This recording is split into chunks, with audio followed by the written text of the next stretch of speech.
السلام علیکم and welcome to dot balls 360۔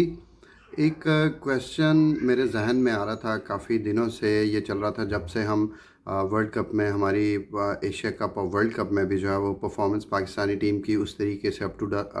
To the mark نہیں ہے۔ تو ایک کام سٹارٹ ہوا، وہ یہ کہ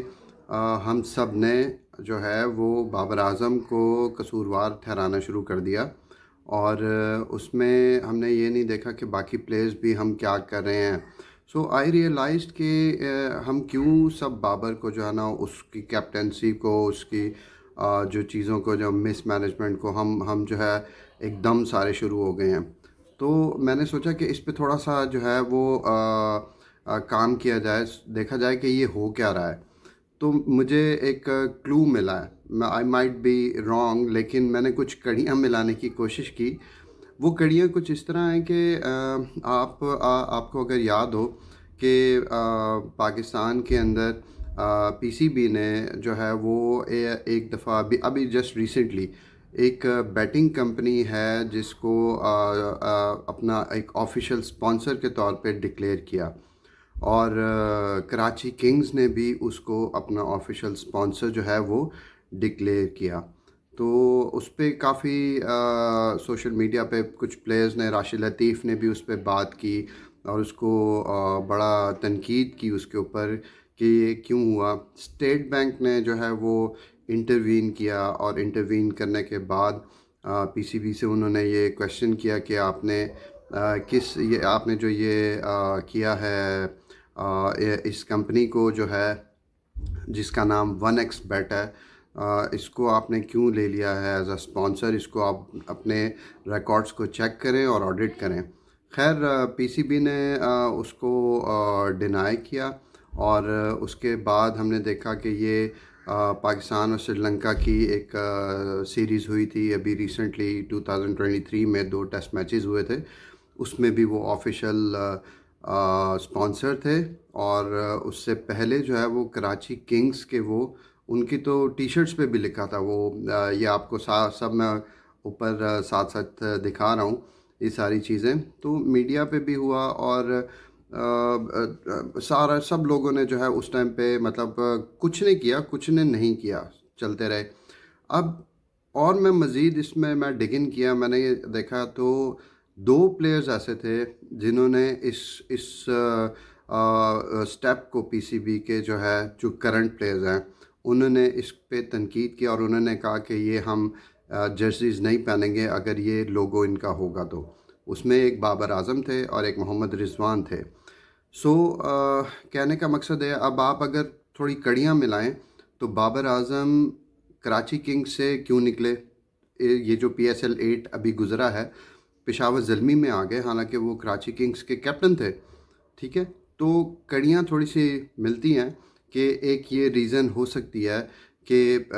ان بیٹنگ کمپنیز کو اسپانسر لینے کے اوپر بابر اور رضوان نے پی سی بی کو آڑے ہاتھوں لیا، اور مے بی انہوں نے یہ بھی کہا ہو کہ جی ہم نہیں کھیلیں گے اگر یہ کمپنی جو ہے انہوں نے مطلب اگر لائک آپ نے یہ لوگو لگانا ہے ان کمپنیز کا تو ہم نہیں کھیلیں گے۔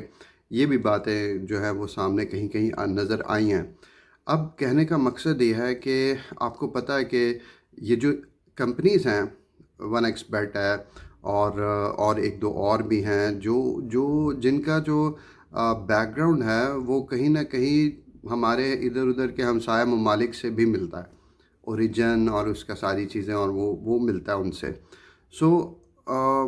اب پاکستان جو ہے وہ آ گیا ہے نمبر 1 اسپاٹ پہ او ڈی آئی میں، بابر کی کیپٹنسی کے اندر تقریباً 6-7ویں نمبر سے ہم لوگ چلتے چلتے پچھلے 2-3 سالوں میں ہم نمبر 1 پہ چلے گئے ہیں۔ اب ہمارے جو کچھ آس پاس کے ممالک ہیں جو کرکٹ کھیل رہے ہیں، جو آئی سی سی کے مطلب لائک میں انڈیا کی بات کر رہا ہوں، بی سی سی آئی جو ہے وہ آئی سی سی کا ایک بہت بڑا بینیفیشری ہے، ٹھیک ہے، اور سب سے بڑا، اس کے بعد پھر انگلینڈ، پھر آسٹریلیا آتا ہے۔ سو مجھے ایسا لگتا ہے کہ جب ہم ٹاپ 3 پوزیشنز میں آئیں گے، چاہے وہ T20 ہے، چاہے وہ ون ڈیز ہے، چاہے وہ ٹیسٹ میچز ہیں، اگر ہم نمبر 1 اسپاٹ پہ یا ٹاپ 3 اسپاٹس میں آئیں گے پاکستان، تو کچھ نہ کچھ بیرونی طاقتیں جو ہیں نا وہ ہمارے اگینسٹ ایکٹیو ہو جائیں گی، ہمارے اپنے لوگوں کو ساتھ ملانے کے بعد۔ یہی ابھی جو ہے مجھے لگتا ہے کہ بابر اعظم کے ساتھ بھی ہو رہا ہے۔ آئی مائٹ بی رانگ، لیکن اس کا جو ہے آنسر، اگر میں صحیح ہوں تو اس کا آنسر آپ کو ملے گا آج سے کوئی 6 سے 8 مہینوں کے بعد، کیونکہ سب کہہ رہے ہیں کہ جو ہے بابر کو کیپٹنسی چھوڑ دینی چاہیے ورلڈ کپ کے بعد، کسی اور کو چانس دے دینا چاہیے۔ جیسے آج باسط علی نے بھی اپنے ایک ویڈیو میں یہ کہا کہ کوئی بھی چیئرمین یہاں سے جو ابھی ذکا اشرف اور اس کے آنے والے بعد جتنے بھی چیئرمین جو بھی آئے گا وہ بابر کو کیپٹن نہیں رکھیں گے۔ کچھ ریزنز ہیں اس کی، this might be one of them۔ یہ ایک پورا مافیا ہے جو بیک اینڈ پہ کام کرتا ہے، اور وہ پلیئرز کو لینا دینا، ان کو کسی کپتان کے ساتھ لڑوانا، اس کے اگینسٹ کرنا، اس کو کیپٹنسی ہٹوانا، اسی طرح کی چیزیں ہمارے پاکستان میں پہلے بھی ہوتی رہی ہیں۔ تو اگر میری یہ بات ٹھیک ہے تو آپ دیکھیے گا کہ اگلے 6-7 مہینوں 8 مہینوں کے اندر کیپٹن بھی نیا ہوگا۔ پاکستانی ٹیم کی جو رینکنگ ہے وہ آپ او ڈی آئیز میں 5ویں 6 نمبر پہ دیکھیں گے، T20s میں بھی ایسے ہی ہوگا، اور آپ کا کوئی نہ کوئی بیٹنگ کمپنی جو ہے وہ پاکستانی ٹیم کی اسپانسر ہوگی۔ یہ بات آپ یاد رکھیے گا۔ سو آپ سب سے یہ ریکویسٹ ہے کہ بابر اعظم ایک شریف آدمی ہے بیسیکلی، جو بظاہر نظر آتا ہے، اور اس کو جو ہے وہ ہم اس کی سب رسپیکٹ اس لیے کرتے ہیں کہ وہ دنیا کا بہت بڑا بیٹسمین ہے، نو ڈاؤٹ۔ پاکستان میں ایسے بیٹسمین نا ڈیکڈز میں پیدا ہوتے ہیں، تو ہم اس کی رسپیکٹ کرتے ہیں ایز اے بیٹسمین۔ اس کو چاہیے کہ اپنی بیٹنگ پہ فوکس کرے، اور جو کیپٹنسی کا جو بھی نظام ہے نا اس میں وہ دے دے کسی اور کو، چھوڑ دے، ان جھنجھٹوں میں نہ ہی پڑے۔ یہاں کی جو ہے نا کہانی پاکستان کی ایسی ہے کہ سب اپنا اپنا جو ہے وہ حساب کتاب خود ہی دیکھیں۔